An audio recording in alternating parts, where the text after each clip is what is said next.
Joining me now live in the studio is Liberal frontbencher Michaelia Cash, and a very sad day for the Parliament with the passing of Peta Murphy, as we saw there here just last week, and advocating for her community. And it shows the calibre of the type of person that she was, quite frankly, that despite having cancer, despite having advanced stage cancer, she was still able to come to Parliament to advocate for, in this instance, it was a national register for metastatic breast cancer. So on behalf of certainly the opposition, we join with the government and we send our condolences, but also just our very best wishes to her family. It's a very sad day when a Member of Parliament loses their life, and Peta Murphy at the age of 50. Just 50. Young age of 50. And a big contribution on the breast cancer issue specifically. That was a big focus of hers. Absolutely. And I look at the legacy that she leaves, and, you know, she wasn't even a Liberal, and I have to pay respect to her. She was someone who stood up for what she believed in, but more than that, Kieran, as I said, the fact that she was here just last week, nothing stopped her in advocating for what she believed in. And again, I don't wish this upon anybody, and certainly to her husband and her family, our deepest condolences. Yeah, a lot of very understandably very sad members of the Labor Party here in Parliament today. It's a tragic day for them and for the Parliament more broadly. Let's look at this issue that's dominating the final sitting of the week, and that is the preventative detention framework. I'll ask you the same question I put to Paul Fletcher last hour. Is it your starting point that you want this passed before Christmas? Let us be very, very clear. The Coalition has from almost day one for over a month now been saying to the government, bring in a preventative detention regime. My question is, why has it taken almost a month? But as Peter Dutton said this morning, we are working cooperatively with the government.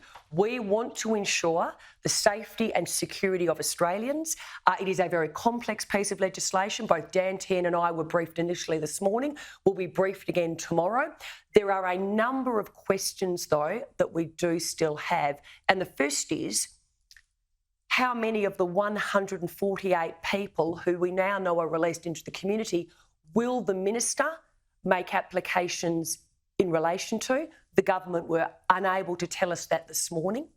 Peter Dutton mentioned a very small number. Is that your concern?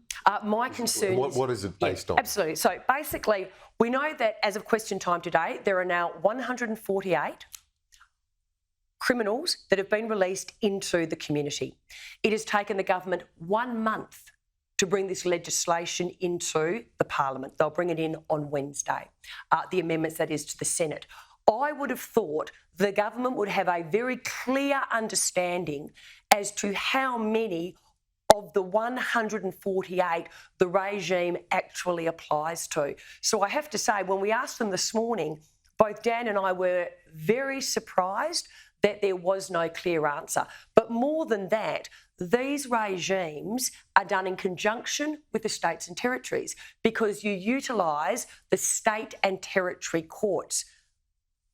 Imagine our disbelief when Dan and I found out that this issue was not raised with the state and territory Attorney-Generals last week when they met. Imagine our surprise when we found out little to no discussions have taken place with the states and territories. So this morning, Peter Dutton wrote to Albanese and he said, you have a national cabinet this week. Please put this urgently on the agenda. Why would it be such a small number, though? Can you clarify that? If you've got more than 140 detainees... The bar is very high. Obviously, it's in relation to a maximum jail term of 7 years or more. The question more so is, in relation to the 148 that we now know are in the community, why isn't the government in a position to tell us how many, A, the regime applies to, but B, is the minister going to make application in relation to? And also, is the minister currently preparing an application in relation to NZYQ in anticipation of the legislation passing? So as I said... But surely the government would expect more than just a handful to be returned. Well, again, that's the question we asked them. I was surprised this morning, Kieran, when the ministers were unable to say to Dan and I the actual number. The biggest issue I have with this government, chaotic handling from day one. From day one, Peter Dutton, James Patterson, bring in a preventative detention regime. What did Claire O'Neill say? It cannot be done. She howled down the Coalition's call for a preventative detention regime. It's taken over a month. That was in the context of no High Court reasons. Well, hey, so hold on. when the reasons were published, they've moved in this direction. Hold on. You prepare, Kieran, for every contingency as a government. In May of this year, the government were on notice that this may be the result. It was the government, the Attorney-General, ticked off in particular on the Human Rights Commission actually making submissions to the court that would result in this outcome. The government in May of this year knew this could be the outcome, and they failed to prepare for it. But as you have a government... As a Shadow Attorney-General, you would want these laws to stack up. And then if they're going to stack up, don't you need to have the full context of the High Court reasons before you put this legislation together? And again, why hadn't the government, though, in the first instance, prepared all of this? Why weren't they in negotiations with the opposition from day one? Why haven't they been in discussions with the states and territories in relation to a preventative detention regime? As I said, we will work cooperatively with the government. Peter Dutton has made that clear. However, there are a number of outstanding questions which we will work through tomorrow with the government. But in the first instance, the very basic questions, 148 have now been let out. How many are you going to make application in relation to?